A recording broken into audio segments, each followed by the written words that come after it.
Hey everyone, KAATARO Jiu-Jitsu. Hope you're doing well.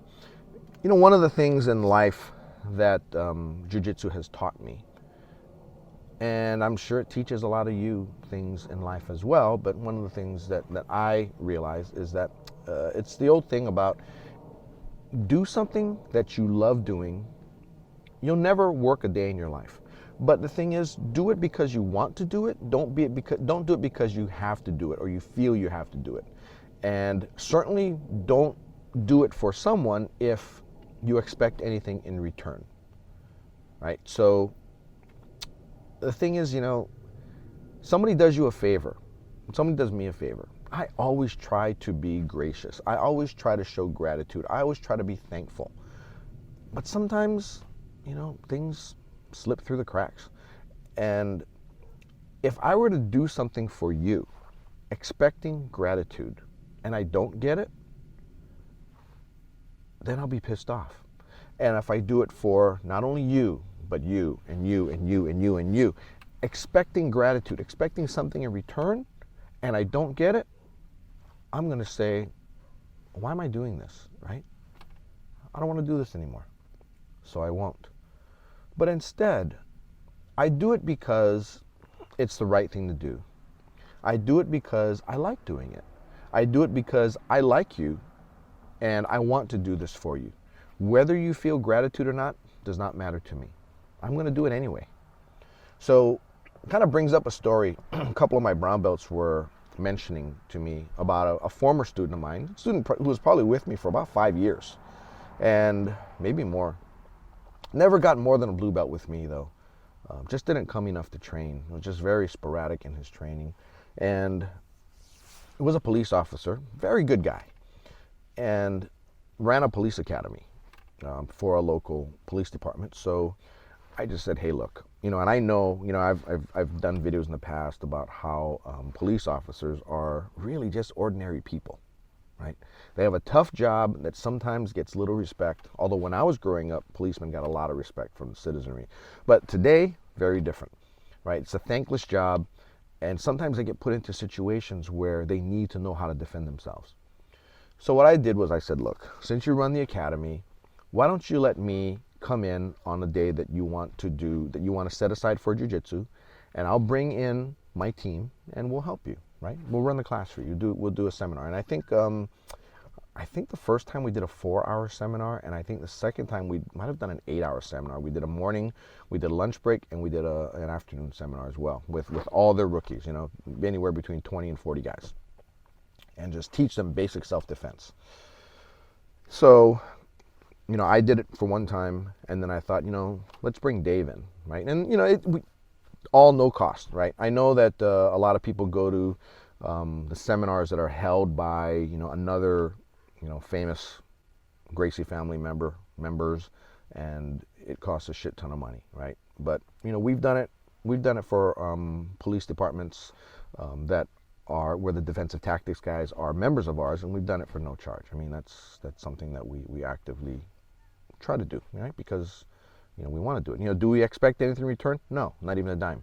And in fact, we fly Dave in, and the airfare, the lodging, the meals, and all that is all covered by KAATARO Jiu-Jitsu, right? So we're paying, believe it or not, we're paying the department to teach their guys. I mean, that's kind of how it is. So I did one, and Dave came in and did 2 or 3 more.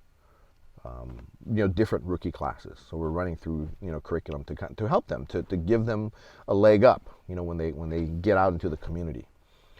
And, you know, now this particular officer paid his membership dues every month, right? Just like every other member. But the department didn't pay us to go in there and teach their rookies. You know, we just did it, you know, just as a favor, right? To the student who was a student of ours. You're a student of ours, we'll do this for you.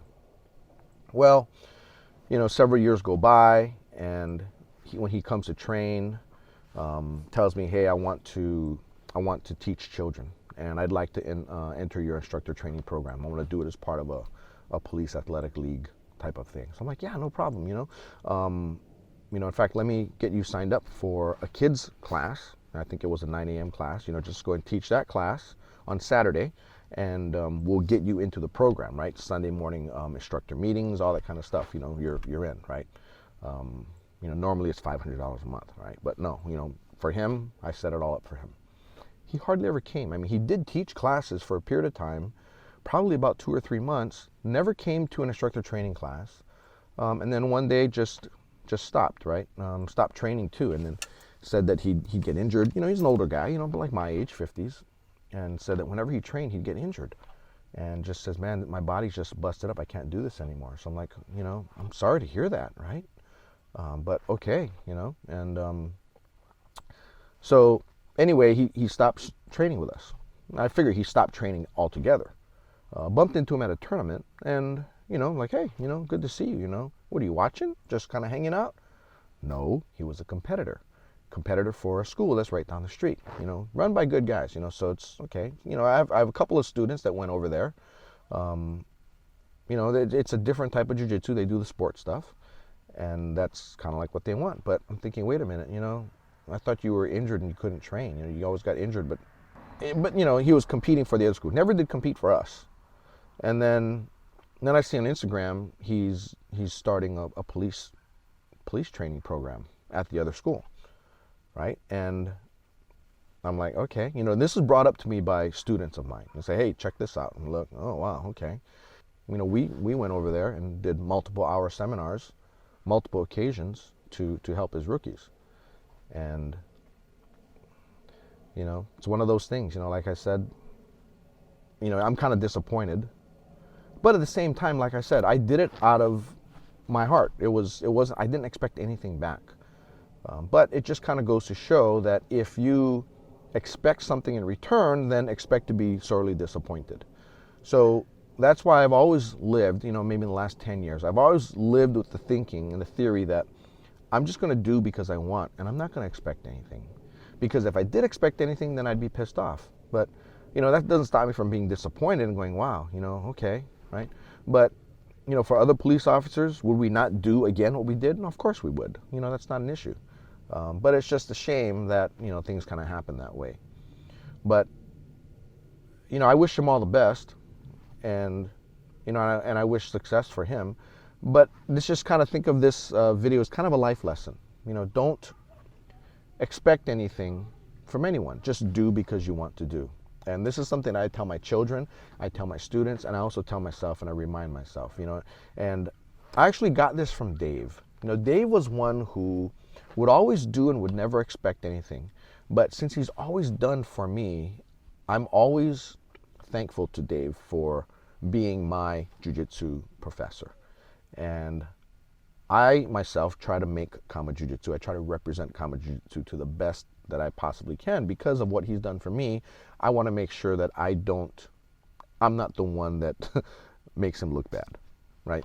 So, and I just try to represent Kama Jiu-Jitsu as best that I can. But anyway, I hope this experience of mine helped kind of enlighten you and kind of make you stop and think that life is short, and have fun living every day and look forward to every day, and don't be negative about anything. Don't try not to be, at least. And if you are feeling kind of down on something, try to find the positive in it. Right? Like, what's the positive for this story that I gave you? Well, the positive is that he's at a place that he really likes, right? He didn't have to lie to me and tell me that he just was going to quit jiu-jitsu. Just could have told me that he was going over there to the other school. That's fine. I have other students that have done that, and I'm still friends with them. That's not a big deal. Anyway, that's all I got for you. Come visit us at one of our locations, Kama Jiu-Jitsu Irvine, which is in Laguna Hills, California. Kama Jiu-Jitsu Dallas-Fort Worth, which is in Flower Mound, Texas, and Kama Jiu-Jitsu Austin, which is in Austin, Texas. And come see us at KAMAJujitsuOnline.com. Anyway, that's all I got for you. Take care. Happy training. Bye now.